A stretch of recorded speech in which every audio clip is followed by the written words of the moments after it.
Assalamualaikum warahmatullahi wabarakatuh. Selamat, pagi, semangat, bagi adik-adik mahasiswa sekalian yang hari ini akan mengikuti perkuliahan biostatistika dengan materi yang akan kita bahas adalah metode pengumpulan data. Setelah sebelumnya kalian sudah belajar tentang apa itu biostatistika dan apa yang dimaksud skala, variabel, kemudian juga data, kita bergeser ke metode pengumpulan data. Nah, sebelum kita memasuki metode apa saja yang digunakan dalam pengumpulan data, kita akan membahas terlebih dahulu kriteria untuk kualitas data. Jadi, suatu data ataupun satu set, hasil pengukuran, ataupun hasil pengumpulan informasi ini dikatakan berkualitas ketika dia memenuhi syarat-syarat yang, ada di layar. Yang pertama yakni correctness atau kebenaran. Artinya, data yang dikumpulkan ini mengandung kebenaran yang sesuai dengan fakta, jadi tidak dibuat-buat ataupun tidak dipalsukan. Kemudian validity atau validitas, ini data yang dikumpulkan bersifat valid, artinya sah atau artinya memang mengukur sesuatu yang akan diukur. Kemudian reliability ini adalah reliable, data yang dikumpulkan ini harus sesuai dengan atau harus sesuai dikumpulkan dengan instrumen yang tepat.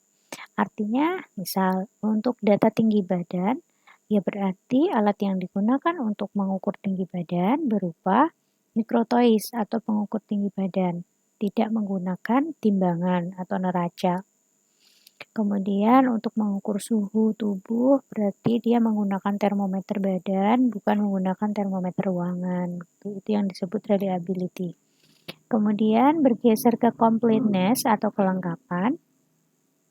Data ini dikatakan berkualitas ketika data ini dikatakan lengkap. Artinya lengkap bagaimana? Lengkap terhadap informasi apa yang mau dikumpulkan atau yang menjadi tujuan untuk pengumpulan data tersebut. Kemudian legibility ini adalah keterbacaan atau data yang sudah dikumpulkan. Ini bisa dibaca ataupun dapat dimengerti oleh berbagai halayak ataupun oleh berbagai pengakses begitu. Kemudian currency and timeliness ini berarti data yang dikumpulkan ini adalah data yang terbaru atau data yang dikumpulkan dalam timeline dalam periode tertentu. Kemudian meaning dan usefulness. Ini berarti datanya harus berarti dan berguna. Artinya bagaimana, Bu?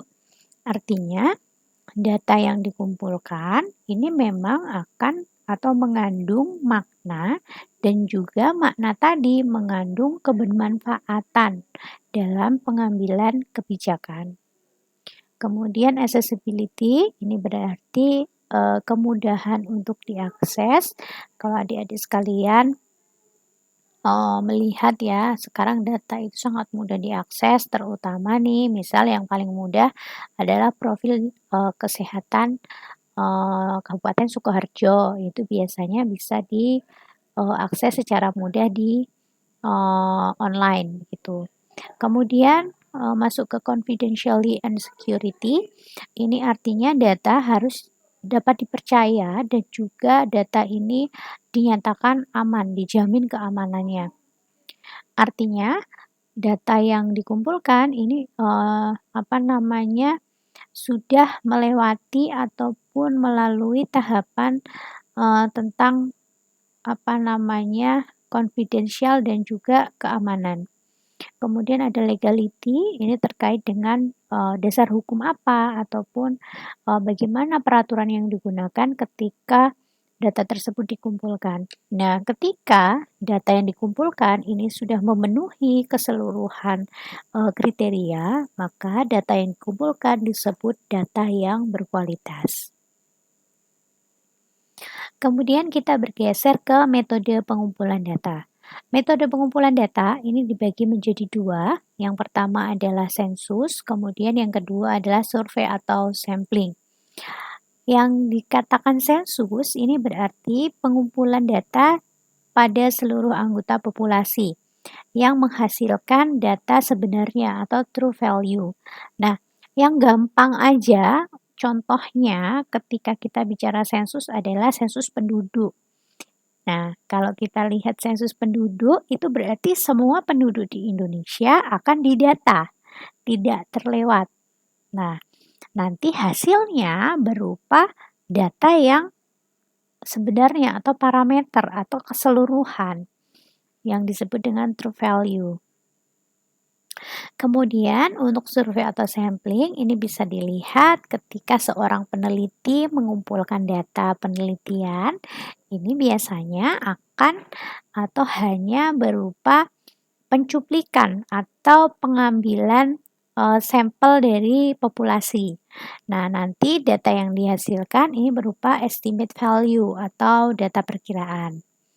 Nah, yang menjadi masalah adalah ketika kita mengambil data dengan menggunakan metode survei atau sampling, namun sampel yang kita ambil ini bagaimana supaya bisa menggambarkan populasi tadi. Nah, nanti ada ya metode pengumpulan data yang teknik pengumpulan data ataupun teknik pemilihan sampling. Begitu. Kemudian, nah, teknik pengumpulan data dan jenis instrumen ini secara umum ada beberapa. Yang pertama adalah interview. Kalau kita bicara interview, ini berarti kita punya daftar pertanyaan untuk instrumennya. Interview ini macamnya juga banyak, nanti akan dijelaskan lagi. Interview, kuesioner atau angket, observasi, gabungan ketiganya dan juga pengukuran. Nah, untuk instrumen atau device yang digunakan untuk memperoleh informasi, ini biasanya ada daftar pertanyaan, lembar observasi, angket dan alat ukur. Nah, ini adalah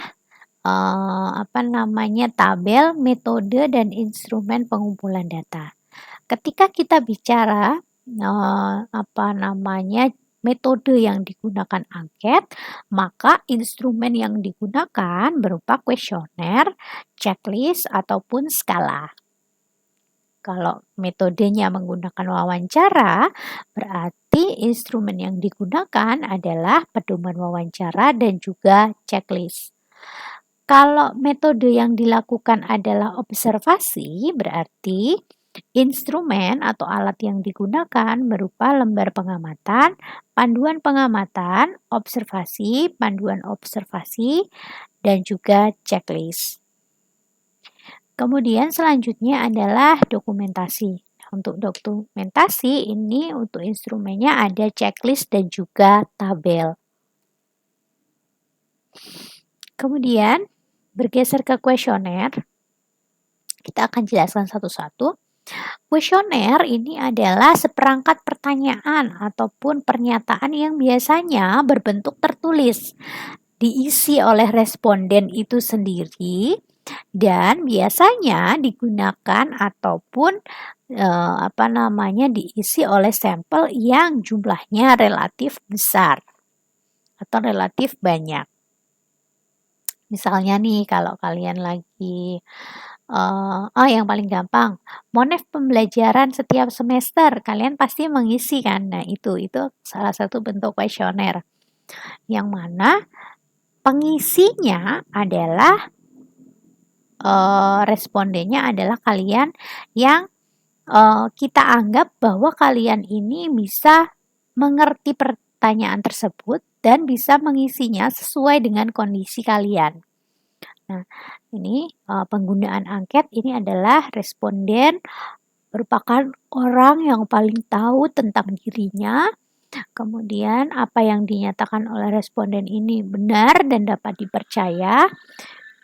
Interpretasi responden tentang pertanyaan dan pernyataan adalah sama dengan maksud peneliti. Kemudian,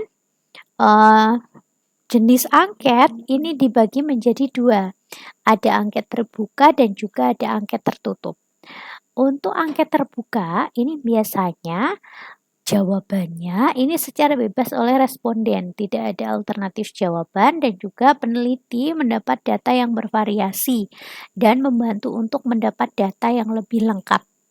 Sedangkan kalau angket tertutup, ini biasanya alternatif jawaban sudah ditentukan dan sudah diberi kode serta nilai, jadi tidak perlu menulis.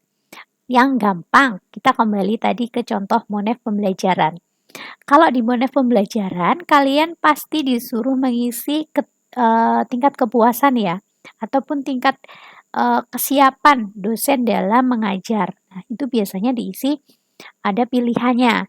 Kurang siap, kemudian tidak siap, kurang siap, cukup, siap, sangat siap.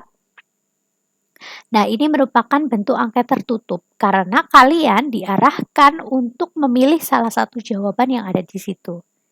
Nah, tapi dalam Monef tadi ada juga pertanyaan yang jawabannya kalian isi sendiri, ya toh? Oh, misalnya nih kritik dan saran, biasanya kan kalian akan menulis sendiri. Nah, itu masuk ke dalam angket terbuka. Artinya, jawabannya itu diserahkan kepada kalian bagaimana akan menjawab ataupun memberikan masukan pada proses pembelajaran yang sedang dimonef tadi. Nah, ini bisa ya membedakan antara angket terbuka dan juga angket tertutup. Nah, kemudian kalau kita tadi sudah bicara jenis angket berdasarkan pertanyaannya, kemudian kita akan bergeser ke jenis angket berdasarkan jawaban yang diberikan. Nah, kalau berdasarkan jawaban yang diberikan, angket dibagi jadi dua. Ada angket langsung dan angket tidak langsung. Kalau kita bicara angket langsung, ini berarti responden yang menjawab pertanyaan ini adalah menjawab tentang keadaan dirinya sendiri. Misal nih, kalau tadi dari Monef pembelajaran, terus ada pertanyaan, bagaimana motivasi kalian dalam perkuliahan biostatistika. Nah, ini adalah bagaimana perasaan kalian, gambaran perasaan kalian sendiri. Tetapi kalau pertanyaannya adalah bagaimana dosen mengajar mata kuliah biostatistika.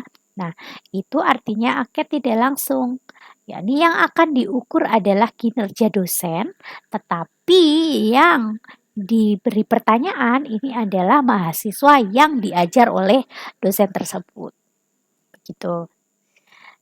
Kemudian untuk kelebihan dan kekurangan, kelebihan angket ini adalah tidak memerlukan hadirnya peneliti, kemudian waktu pelaksanaan relatif cepat, dapat dijawab oleh responden sesuai tenggat waktu, kemudian dapat dibuat anonim, kemudian dapat dibuat terstandar untuk semua responden dan biayanya pasti lebih murah. Kemudian untuk kekurangan ini ada 5 ya untuk kekurangan angket. Yang pertama adalah responden sering tidak teliti dalam menjawab. Karena tadi mengisi sendiri, jadi terkadang banyak pertanyaan yang terlewat.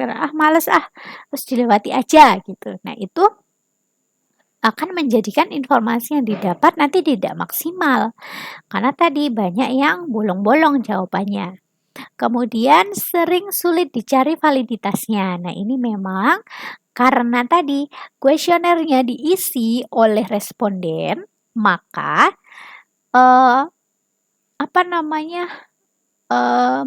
bagaimana responden itu memahami suatu kalimat itu kan berbeda-beda. Nah, ketika pemahamannya berbeda-beda, maka akan menghasilkan jawaban yang bervariasi pula. Nah, di situ maka akan sulit ditentukan validitasnya. Kemudian Yang ketiga adalah walaupun dibuat anonim, kadang responden dengan sengaja memberi jawaban tidak jujur. Nah, meskipun dalam angket biasanya sudah disampaikan bahwa informasi yang disampaikan akan dijamin kerahasiaannya, tetapi karena kita biasanya kalau ditanya sama orang atau sedang dinilai itu jawabannya cenderung yang bagus-bagus, nah itu akan terjadi ketidaksesuaian data yang disampaikan dengan kenyataan. Artinya si respondennya tidak jujur. Kemudian jika dikirimkan via pos atau email ini kadang tidak kembali. Nah, kemudian waktu pengembaliannya pun biasanya tidak bersamaan. Kalau kuesionernya dikirim secara online ataupun via pos itu kadang feedbacknya dari respondennya ini lama. Oke, kemudian kita bergeser ke observasi. Observasi ini merupakan teknik untuk menggali sumber data berupa peristiwa, tempat, lokasi, dan rekaman. Observasi didasarkan atas pengamatan secara langsung. Nah, cara yang valid untuk mengetes kebenaran dari observasi ini adalah mengamati secara langsung terhadap objek yang ada di lokasi penelitian tanpa si objeknya ini mengetahui kalau sedang diobservasi. Nah, observasi ini tidak terbatas pada orang ataupun objek saja, tapi bisa pada kayak sikap pelayanan, kemudian kinerja, dan lain sebagainya ini bisa juga diobservasi. Kemudian pengamatan harus mengarah kepada tujuan menangkap makna di balik peristiwa atau gejala yang dimaksud. Nah, terkadang kesulitan ketika kita observasi adalah bagaimana kita mengetahui bahwa apa yang kita observasi itu sudah sesuai dengan apa yang mau kita data yang mau kita kumpulkan. Nah, jenis observasi ini ada 4. Ada observasi partisipan, non-partisipan, sistematis, dan tidak sistematis. Gampangnya untuk ngapalke ya gitu.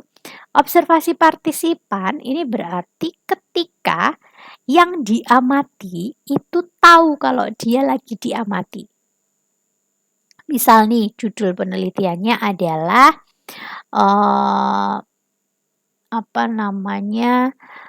kinerja yang gampang deh, kinerja dosen dalam mengajar gitu misalnya. Nah, observasi partisipan itu adalah ketika saya dalam mengajar diamati oleh Bu Dekan misalnya, tapi saya tahu kalau saya sedang diamati.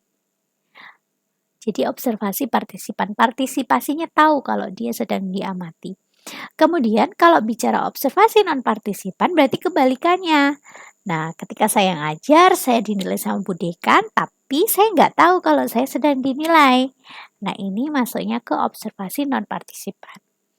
Kemudian, kalau observasi sistematis, ini biasanya observasi yang sudah ada listnya apa yang mau diobservasi. Jadi sudah tersistematis. Oh, habis melihat bagaimana cara ngajarnya, saya akan lihat bagaimana cara memberi pertanyaan kepada mahasiswa, misalnya. Itu adalah secara sistematis. Namun, kalau kita bicara observasi tidak sistematis, ini adalah ketika yang diobservasi ini tidak serta-merta runtut dilakukan dari poin satu ke poin yang lainnya. Jadi bisa menclang-menclong, tidak ada ketentuannya harus urut atau bagaimana. Nah, ini. Kemudian setelah kita bicara observasi, kita bicara soal wawancara. Oke, wawancara ini adalah proses tanya jawab atau dialog secara lisan antara responden dengan pewawancara. Digunakan bila jumlah respondennya sedikit. Nah, kalau tadi angket atau kuesioner itu digunakan untuk responden yang banyak, kalau wawancara ini biasanya digunakan untuk responden yang sedikit. Karena apa? Karena wawancara ini melelahkan loh ya mendengarkan itu, apalagi kalau pertanyaannya 10, respondennya 10, itu sudah sangat jenuh sekali. Nah, ini sebaiknya menggunakan pedoman wawancara agar wawancara berjalan dengan baik. Kemudian saat akan wawancara, ini disesuaikan waktu dan tempatnya. Kalau mau wawancara responden penelitian, misal kepala puskesmas atau kepala rumah sakit, ya dilihat waktunya. Kalau sudah sangat sore sekali, terus bapaknya kelihatan lelah, itu ya jangan maksa wawancara. Nanti pasti data yang dihasilkan tidak seperti ketika beliau itu sedang mood atau sedang pada keadaan yang good condition begitu. Nah, kemudian perlu diperhatikan pewawancara. Yang pertama adalah kemauan mendengar dengan sabar. Tadi, karena memang ketika kita wawancara ini kita mendengarkan, berarti kita memang harus dengan sabar. Dengan sabar menggali informasi hingga informasi yang diinginkan ini kita dapatkan. Artinya kita harus menyiapkan kuping, membuka kuping lebar-lebar. Kemudian dapat berinteraksi dengan orang lain secara baik. Nah, ini untuk menjaga mood ataupun menjaga perasaan yang diwawancara. Kemudian dapat mengemas pertanyaan dengan baik, lalu mampu mengelaborasi secara halus dari hasil wawancaranya. Oke. Kemudian, untuk jenis wawancara, ini ada wawancara terstruktur dan wawancara tidak terstruktur atau in-depth interview. Wawancara terstruktur ini berarti wawancara yang ya hanya menanyakan sebatas yang ada di daftar saja. Jadi tidak akan menggali lebih lanjut atau lebih dalam di luar di daftar wawancaranya. Nah, ketika kita bicara wawancara tidak terstruktur yang biasa disebut dengan wawancara mendalam atau in-depth interviewing, ini kita bicara pewawancaranya hanya menuliskan poin-poin informasi apa yang mau digali. Nanti saat sedang wawancara itu dikembangkan secara alami. Jadi kayak ngobrol. Itu disebut dengan wawancara yang tidak terstruktur. Kemudian setelah kita bicara soal wawancara, kita bicara soal tes atau tes dapat berfungsi sebagai cara atau teknik untuk mendapatkan data.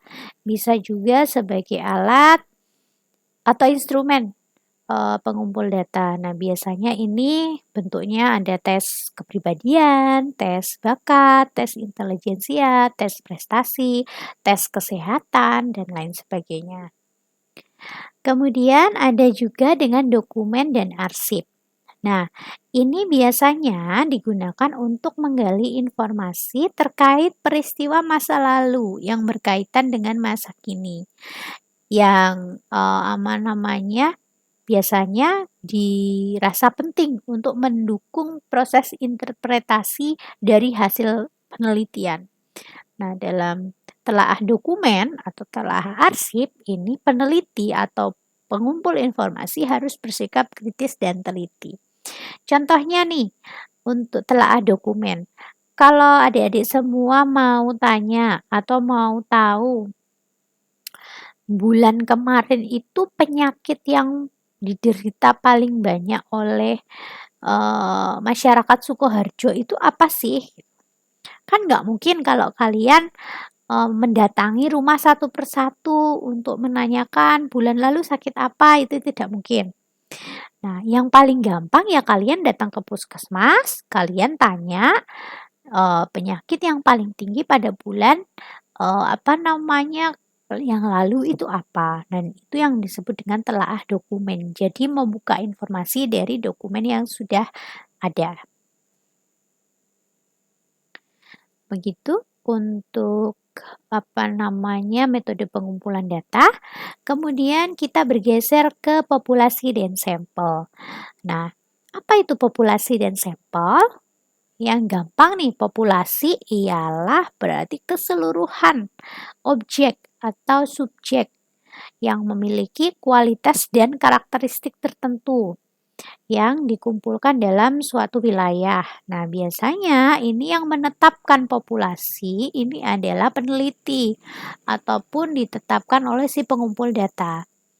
Kemudian kalau sampel ini berarti cuplikan atau sebagian kecil dari populasi yang mana pemilihan sampel ini harus dijamin bahwa sampel ini adalah bisa menggambarkan populasi. Nah, bagaimana cara menjaminnya? Maka ada yang disebut teknik sampling. Nah, secara garis besar, teknik sampling ini dibagi menjadi dua. Ada probability sampling dan juga non-probability sampling.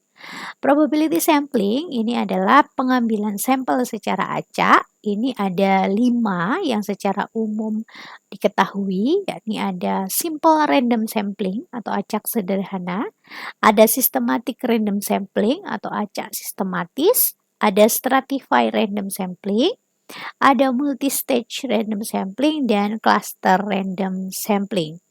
Kemudian untuk non-probability sampling atau pengambilan sampel cara tidak acak, ini ada sampel kuota, sampling insidental, sampling purposive, dan sampling jenuh. Nah, apa definisi dari masing-masing teknik sampling ini? Akan kita jelaskan di bawah ini. Oke, kemudian untuk probability sampling atau pengambilan sampel cara acak ini adalah definisinya berupa pemilihan sejumlah elemen dari populasi untuk menjadi sampel di mana pemilihannya dilakukan sedemikian rupa sehingga setiap elemen populasi mendapatkan kesempatan yang sama atau equal chance untuk dipilih menjadi anggota. Artinya gimana? Artinya nih, contohnya yang paling gampang. Ketika kita bicara probability sampling. Kalau kalian pernah ikut undian belanja atau apa yang biasanya kupon terus dimasukkan terus nanti dia diaduk-aduk terus atau door prize deh. Kalau kalian masukkan nomor nanti diaduk-aduk, nah itu diambil, nah itu berarti semua elemen yang ada di dalam wadah tadi nih yang nomor-nomor kemudian diambil ini adalah memiliki kesempatan yang sama untuk diambil. Nah, itu yang disebut dengan pengambilan acak sederhana. Kalau kita bicara jenis pertama, ini ada simple random sampling, ini adalah pemilihan elemen populasi dengan undian sehingga setiap elemen mempunyai kesempatan yang sama untuk terpilih. Metode ini tepat dipergunakan apabila populasinya homogen atau relatif homogen. Jadi ketika populasinya ini hampir punya karakteristik yang sama, bisa digunakan sampel random sampling. Tapi kalau populasinya ini homogen, artinya bervariasi sifatnya, ini tidak bisa menggunakan simple random sampling. Kemudian kita bergeser ke systematic random sampling. Nah, ketika kita bicara systematic random sampling, ini adalah kita bicara pemilihan elemen secara acak tapi tersistematis. Nah, gimana tuh acak tapi tersistematis?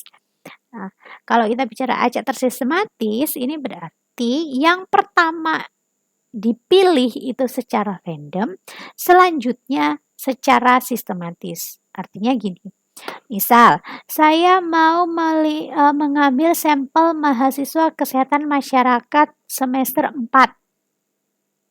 Saya punya daftarnya. Nah, saya mau mengambil 10 orang.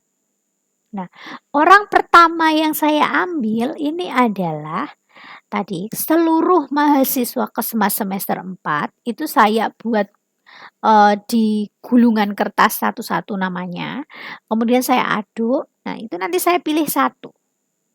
Nah, saya pilih satu itu adalah orang pertama yang nanti akan ada di daftar.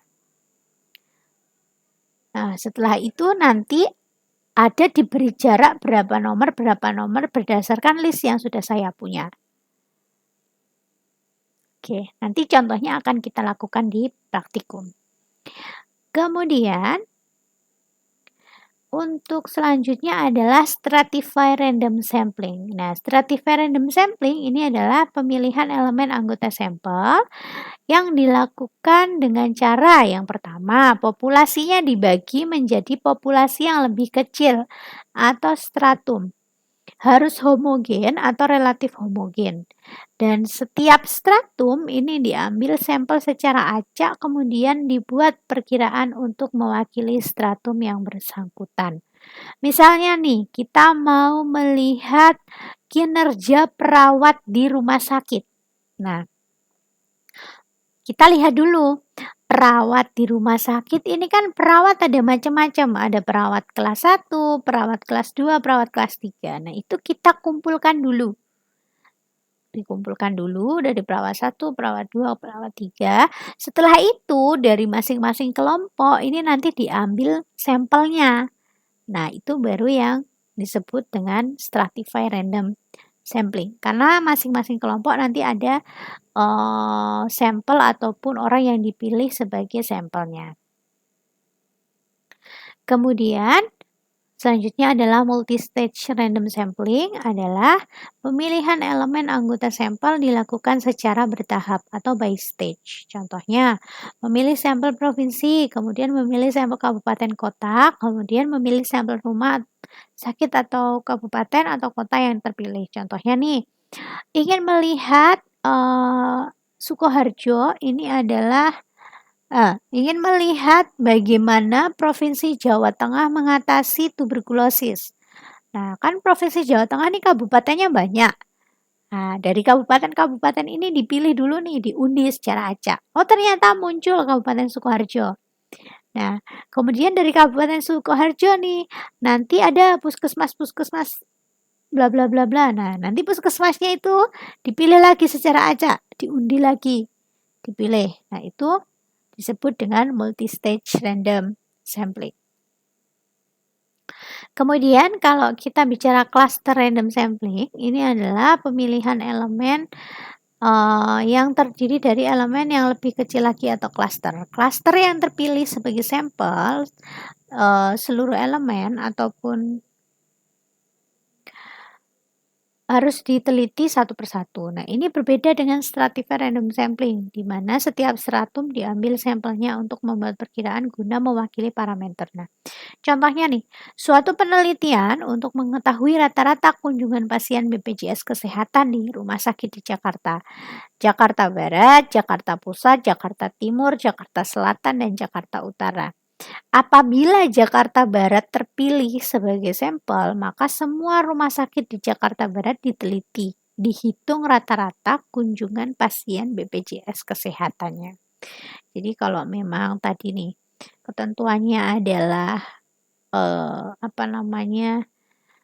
Jakarta ini kan ada macam-macam. Ketika dipilih Jakarta Barat ya berarti harus semuanya. Karena klaster, jadi satu kelas atau satu kelompok itu tadi. Kemudian untuk pemilihan secara tidak acak, ini ada pemilihan elemen dari populasi. Kalau tadi secara acak itu menjamin seluruh anggota populasi memiliki peluang yang sama untuk dijadikan sampel. Kalau tidak acak, ini berarti sifatnya subjektif.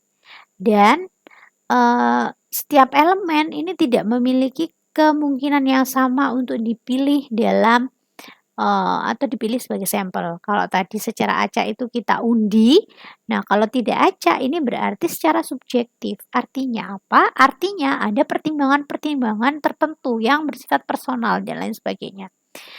Jenis yang pertama adalah sampling kuota.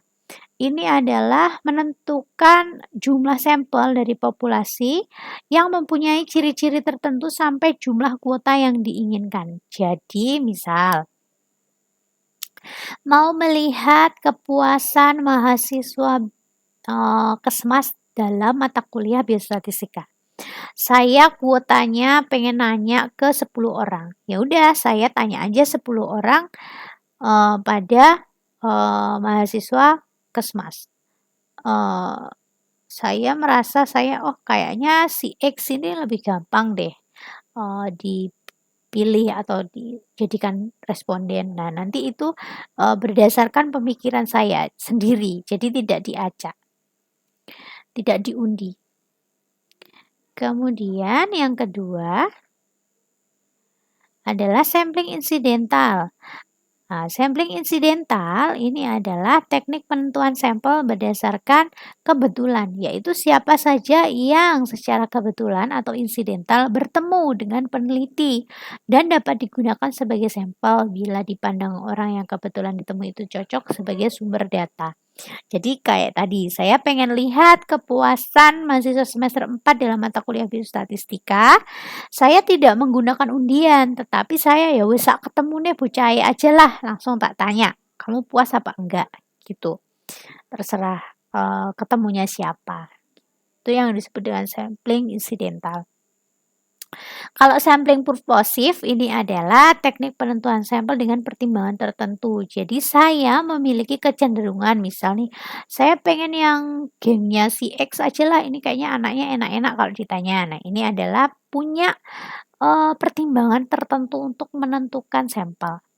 Kemudian ada sampling jenuh, ini adalah teknik penentuan sampel bila semua anggota populasi digunakan sebagai sampel. Nah, sampling jenuh ini adalah memasukkan seluruh anggota populasi sebagai sampel. Jadi wabeh dijadikan sampel dalam populasi itu. Kemudian ada yang disebut, itu adalah yang terakhir dalam teknik sampling. Apabila ada pertanyaan bisa disampaikan dalam pertemuan selanjutnya. Terima kasih. Mohon maaf atas kekurangannya. See you next time.